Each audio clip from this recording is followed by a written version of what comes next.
अस्सलाम वालेकुम and good evening everyone. उम्मीद है कि आप सब अपने अपने घरों में खैरियत से होंगे। आज मैं आपको एक छोटी सी स्टोरी सुनाने लगी हूँ जो हमारे आइन में, जिसका कानून में ये चीज़ ऐड नहीं है। अगर ऐड होती तो हमें बहुत सालों से इस बात का पता होता। वो ये कि बच्चा जब हमारा 12, 13, 14 साल का हो जाए तो फिर उसको खुला छोड़ देना चाहिए। और चाहे वो किसी गैंग के हत्थे चढ़ जाए, चाहे कुछ भी हो जाए, तो हमें इस बात की परवाह नहीं करनी चाहिए और बड़ा नॉर्मल लेना चाहिए इस बात को कि जिस बच्चे को हमने पाला, जिसके पेशाबों पे हम सोए, जिसके लिए हम रातें जागते रहे, जिसकी ज़रा सी तकलीफ़ से हम सर्दी में जागते रहते थे, डॉक्टर्स के पास लेके जाते थे, जिसकी हर बात के लिए हम परेशान होते थे।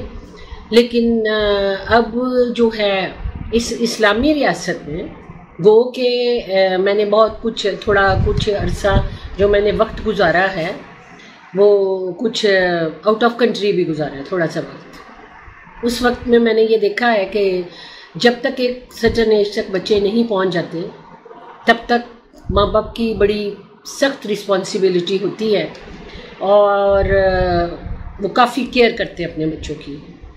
लेकिन ऐसा कभी नहीं मैंने देखा जैसे आजकल हो रहा है कि एक माँ बाप अपने बच्ची को बेहद प्यार करते हैं और उनकी नींदें हराम हो गई हैं। और यहाँ तक कि मैं तो नहीं जानती कि उनके घर के हालात कैसे हैं, लेकिन एक माँ होने की हैसियत से मैं समझ सकती हूँ कि अगर छोटी बच्ची किसी की चली जाए और उसकी ब्रेन वॉशिंग करके उसको उसके पेरेंट्स के खिलाफ कर दिया जाए तो उस माँ बाप की कैसी कैफियत हो सकती है।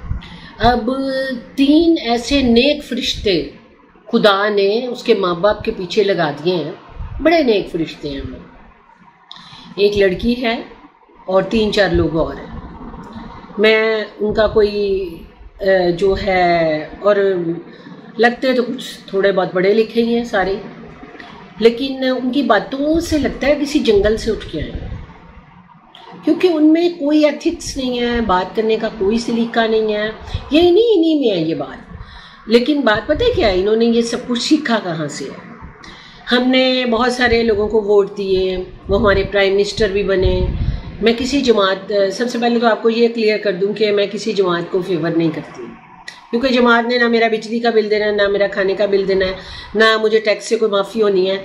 मैं एक विडो हूँ, लेकिन कभी किसी जाएँ भी तो रिश्वतें दे दे के काम करवाने पड़ते हैं। और वो जो 3-4 फरिश्ते हैं जो आजकल शाम को 3-4 घंटे की ड्यूटी करते हैं, और सभी पेरेंट्स को भी साथ साथ ब्रेन वॉशिंग हो रही है कि अगर आपका बच्चा खुदा न खास्ता घर से गायब हो जाता है तो आपको ये फरिश्ते आके और आपके साथ कोई भी दुर्गत कर सकते हैं। आपको साइको कह सकते हैं, आपको ये कह सकते हैं कि आपको 100 जूते मार के गिनना चाहिए, आपको कह सकते हैं कि अगर आप चाहते हैं कि जो एक गंदा लड़का, गैंग का लड़का, अगर हुकूक़े ज़ौजियत आप नहीं चाहते वो अदा करे तो बाप कर ले। फिर ये इतनी म्यार से गिरी हुई बातें हैं इस कदर, और मैं हैरान हूँ कि हमारी रियासत इनका कुछ भी नहीं बिगाड़ सकती। इनकी ज़ुबानों को बिल्कुल कंट्रोल नहीं है।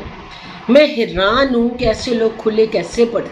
या तो ये पागल है, या तो इनका दिमागी तवाज़ुन दुरुस्त नहीं है, तो या फिर ये जानबूझ के इस तरह करते हैं। वो उसकी वजह अभी मैंने थोड़ी देर पहले, मैं कई दफ़ा बातें भूल जाती हूँ, आज तो मैं लिख के बात कर रही हूँ कि जो हमारे सरों पे जो हमारे प्राइम मिनिस्टर हैं, जिनको हमने वोट दे दे के लाए थे और एक तब्दीली चाहते थे हम, और वो बड़ा एजुकेटेड इंसान है वो जिसकी मैं बात कर रही हूँ।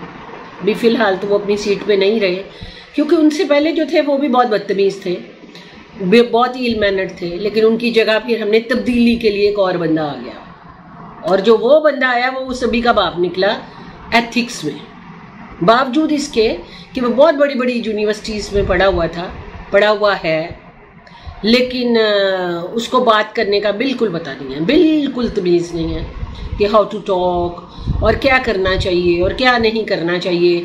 या मैं कितने लोग हैं, कितनी यूथ है जिनका मैं हीरो।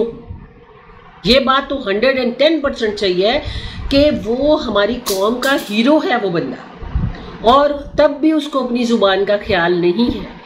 अब आप मुझे ये बताएं, जब ऐसे हुक्मरान होंगे तो ऐसे ये जो बिल बतौड़े बैठे हैं छोटे छोटे, जो शाम को रोज़ एक पंचायत लगा के बैठते हैं, इनकी ज़ुबान को कौन कंट्रोल कर सकता है? और हर बंदा जिसको हुक्मरान बनाया जाता है, ठीक है, हर हुक्मरान जो बनाया जाता है उस पर 8, 10, 5, 6 बड़े टॉप के किस्म के उसके ऊपर वो होते हैं मुकदमात, और वो जितनी देर वो हमारे पे हुकूमत कर रहा होता है वो अपनी जान को बचाने के लिए अपने मुकदमात की जो जो उस पर दफ़ा लगाई गई होती हैं उनसे फाइट करता रहता है, वो अपनी जान बचाता रहता है। हम आपस में जब इनको कोई तकलीफ़ होती है हम आपस में लड़ते रहते हैं, हमारे बच्चे आगे जाते हैं, हमारी यूथ आगे जाती है, और हमारी यूथ के जो हीरो हैं इनकी आप ज़ुबानें देखें और इन पे कौन कौन सी दफ़ात लगी हुई हैं इन हीरोज़ पे, आप वो देखिए। और वो जो 4-5 बिल बतौड़े शाम को इकट्ठे होते हैं 3-4 घंटे के लिए, आप उनको देखिए, उनका बात करने का सलीका देखिए। मैं पहले बड़े शौक से ये देखती थी और ये जानना चाहती थी कि ये जाहिर है कि एक बंदा इसमें एजुकेटेड है, क्योंकि एक ही मुझे पता चला है कि ये इसकी किस कैटेगरी में वो आता है, बाकी तो जो हैं सो हैं, मैं नहीं उनको जानती। एक लड़की है, बाकी मर्द है, और शैतान ने उनको 100% पे रखा हुआ है कि आपने पहले से उन्होंने काफ़ी अच्छी तैयारी की होती है, क्योंकि जाहिर है जो लोग बिज़ी होते हैं उनके पास तो इतना टाइम होता नहीं है। लेकिन मैंने बहुत अरसे से ये वीडियोस बनानी बंद की थी, लेकिन अगर कोई बंदा ज़्यादती कर रहा हो, ज़्यादती हो रही हो किसी पे, स्पेशली किसी पेरेंट पे, तो चुप रहना भी तो ज़्यादती है ना, ये भी तो जुल्म ही है ना, कि हम बोले ही ना इस बात पे, हम बात नहीं कर सकते इस बात पे, इस बात को हम आके कह नहीं सकते कि ये लोग जो हैं, ये जो शाम को ये जो शैतानों का टोला इकट्ठा होता है जिसको शैतान ने 100% पे रखा हुआ है, ये जब ये गैंग या जो टोला है ज़हीर गैंग की जो बैक पे है, ऑर्गेनाइज्ड गैंग है, जब तक ज़हीर गैंग के टोले को ये बेहतर से बेहतरीन साबित नहीं कर लेते हर रोज़, इनके अंदर के शैतान को चैन नहीं आता, और जब तक ये आ नहीं जाते तब तक इनको तब भी चैन नहीं आता। रात को मेरा ख्याल है इनको नींद भी नहीं आती, क्योंकि जो शैतान होता है ना उसका काम तो जाहिर है उसमें बेचैनी बहुत होती है, बहुत बेचैन होता है, उसको ना चैन नहीं होता। तो अभी तो जो है हम सब जिंदा हैं, सभी जिंदों की ज़मीन पे ये सब कुछ देख रहे हैं, लेकिन पता नहीं क्यों ऐसे महसूस होता है कि हम जहन्नम में रह रहे हैं। जिसकी लाठी उसी की भैंस है, बातें करते हैं, इनका कॉन्फिडेंस लेवल आप देखें कि एक बाप को किस किस किस्म की ये बातें कहते हैं, और फिर कहते हैं उसके बाप के मुतालिक कि वो साइको है, वो रियासत के बारे में गलत बातें फैला रहे हैं। खुद उसको साइको, जिस बाप की बेटी को आपने जिसकी, और वो जो बच्ची का बाप है वो साइको है, और वो रियासत को बदनाम कर रहा है। बदनाम ऐसे कर रहा है कि वो अपनी बेटी को बहुत प्यार करता है और उसका पीछा नहीं छोड़ा। और ये जो ज़हीर गैंग है और उसके पीछे ये जो जिनको शैतान ने 100% पे रखा हुआ है, और शैतान इनमें बड़े कहर से सारा का सारा इन्हीं में उतरा हुआ है। तो खुदा इनको अक्ल समझ दे, इनकी पुश्त दर पुश्त को इस जो है ना गंद से बचाए।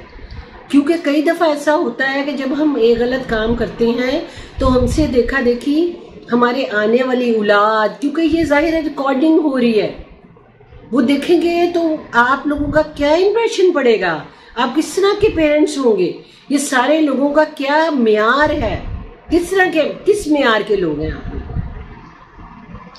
अब यकीन करें कि मुझे कई दिन से नींद नहीं आई। मैं हर रोज़ 101 मरतबा बेटी के लिए, उसके फादर के लिए, उसकी माँ के लिए, छोटी बच्चियों के लिए और कुल माँ बाप के लिए दुआ करती हूँ कि अल्लाह ताला तू बचाना शैतान से, उसके शर से और ऐसे लोगों से जिनमें शैतान बड़े कहर में उतरा हुआ। डेली आके आपको एक छोटा सा वाकया सुनाती हूँ, बात तो बहुत लंबी हो गई है। एक बंदा था, वो अपनी गाय को बेचने जा रहा था। लोगों ने उसको 8-10 दफ़ा रास्ते में कहते रहे ये गाय नहीं ये भैंस है, ये गाय नहीं ये भैंस है। जब वो वहाँ पे पहुँचा वैशी मंडी तो उसको लोगों ने पूछा ये गाय कितने की, उसने कहा ये गाय नहीं ये भैंस है। यानी कई दफ़ा झूठ को इसको ब्रेन वॉशिंग कहते हैं कि ज़हीर का गैंग और गैंग के जो चंद कारिंदे जो थोड़ा सा इतनी जुर्रत रखते हैं, जो फ्रंट फुट पे आके ये सारा कर रहे हैं, थोड़ी सी तो यार हिया कर लो, थोड़ी सी। वीडियो बहुत लंबी हो गई है, जिंदगी रही तो दोबारा मिलेंगे। टेक केयर, अल्लाह हाफिज। और खुदा हम सभी को शर से और उसके शैतान के करिंदों से बचाए। आमीन सुम्मा आमीन।